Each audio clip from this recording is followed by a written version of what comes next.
In a world where we often get big budget games that are trying to be the next big thing, Echoes of the End ends up being an interesting experience, largely because the ambitions behind the title don't seem very high. Sure, there's an epic story about an unprovoked war being told, and there's also plenty of world building with different proper nouns thrown at you quite early on, terms that might be a bit tricky to remember. When it comes to actually playing the game, however, in many ways, Echoes of the End ends up feeling like a throwback to an older style of action RPGs that we often saw during the PS3 and Xbox 360 era, and by no means is this a bad thing. The story setup is quite simple. You, in the shoes of a powerful magic user, Rin, along with your sibling Core, are out in the countryside on a routine quest to make sure that the wards that protect the borders of the country are safe and functional. After mopping up a few of the local threats, however, things start getting out of hand when you come across soldiers from the neighboring kingdom, Reyndale. Once you actually get to the main ward, this invading army is also revealed as having a character named Rin among them, who has figured out a way to destroy the wards from within. As you might expect, a showdown takes place, and in a series of events, Core ends up getting kidnapped by the invading forces. We know he's safe because they need a local guide to wage a stealthy war of conquest against your country. Things aren't completely hopeless, however, since Rin is rescued by a friendly scholar who just happens to be in the area, Abram Finley.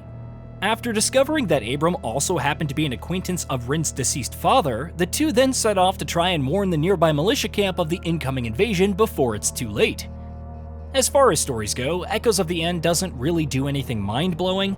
However, what it does quite well is set up some appropriate stakes that melds a personal quest getting Core back with the larger threat of the incoming invasion of Reyndale looming on the horizon.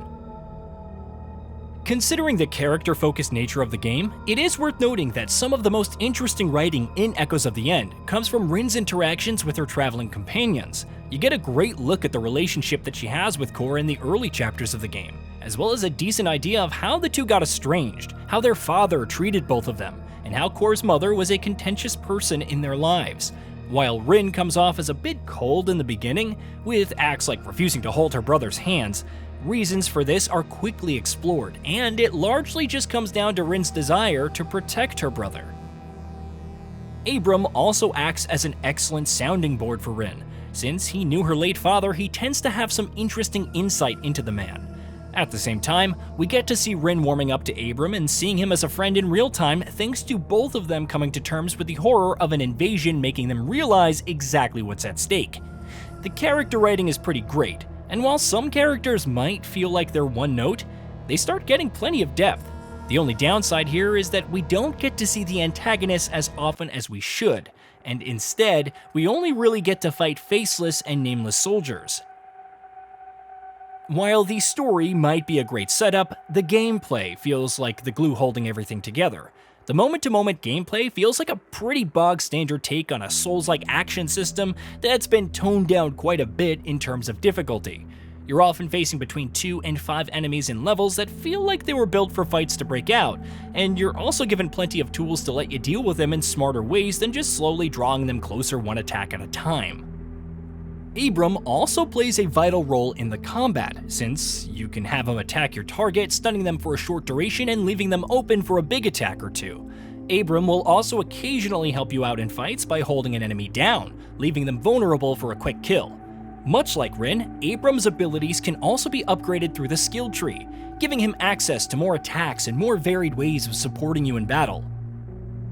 Rin has a few magical abilities of her own to wield.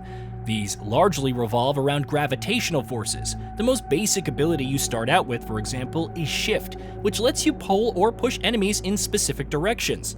This move can be used to great effect by, for instance, pulling an enemy into another one, knocking both of them down in the process, and leaving them open for a few swings of your sword. More powers are unlocked over time, greatly expanding Rin's capabilities, especially when it comes to dealing with multiple enemies at the same time. However, it is also worth noting that many of these abilities are also simply upgraded versions of your base abilities. You also have a few defensive options that you can make use of to better manage the multiple enemies that are often thrown your way. Aside from the standard blocking and dodging, Rin can also time her blocks perfectly to execute a parry, leaving the enemy open for a counterattack. These defensive options can also be further expanded upon through the skill tree by giving you new follow-ups. A parry, for example, can be followed up with a magical blast that throws your opponent away. Similarly, well-timed dodges can be followed up with ground smash that damages the enemies surrounding you. Despite the moment-to-moment combat having incredible potential for being fun, unfortunately, we don't really get to see much of the depth explored thanks to enemies often feeling one-note. You're not going to see regular soldiers pulling off some new moves, and even the ones that are equipped with more unique weapons seldom use them in interesting ways. Rather, the game's idea of introducing more variety in fights largely boils down to throwing multiple archers in your way. Even more encounters where the soldiers are equipped with the grappling hook-style tool, Abrams would be welcome. Instead, you're largely stuck with standard enemies and sometimes interesting boss fights. Speaking of which, abilities are unlocked through a simple leveling system where fighting enemies and finding collectibles gives you experience points. Getting a certain amount of experience points, in turn, rewards you with a skill point that can then be spent on new abilities, improvements to existing abilities, and even more mundane upgrades like getting more health or regenerating mana to cast your spells at a faster rate. While this might sound like a bit of a letdown, especially when compared to action RPGs with much larger skill trees, it certainly helps the overall gameplay pacing of Echoes of the End, and helps keep the focus on the narrative and strong character writing between Rin and Abram.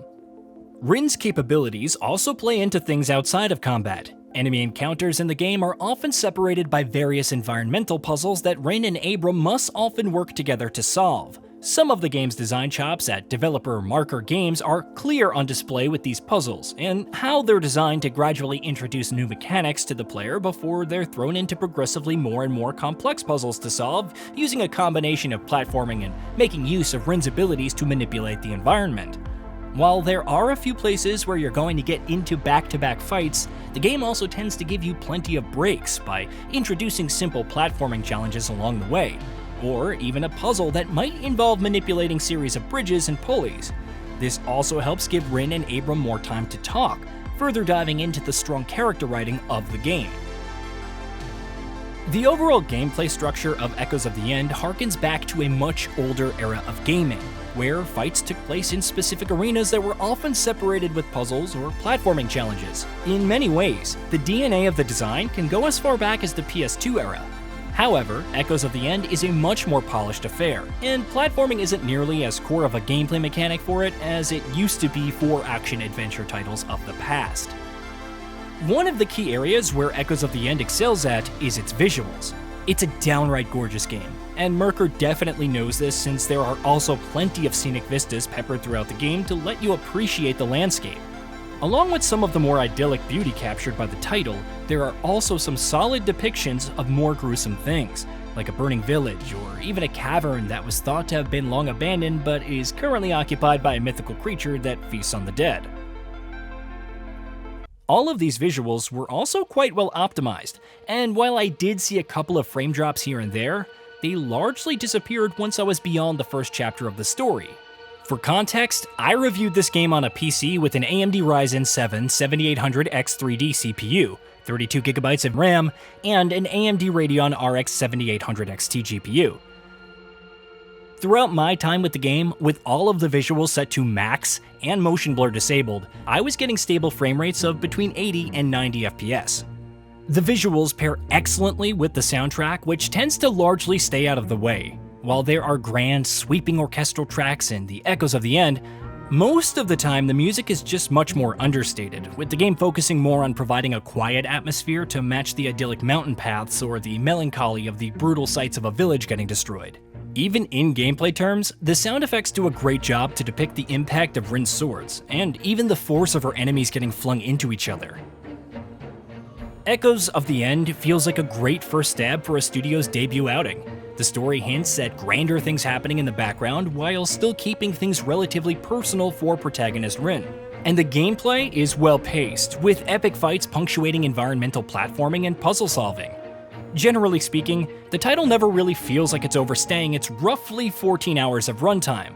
The combat, while not too deep, still feels quite fun when you can just pull off the perfect use of Rin's abilities and Abram's ability to stun foes.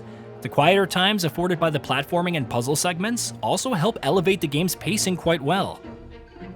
Ultimately, Echoes of the End is a pretty fun action-adventure game with some light RPG elements that's easy to play through over the course of a weekend, thanks to its strong presentation, compelling writing, and fun combat.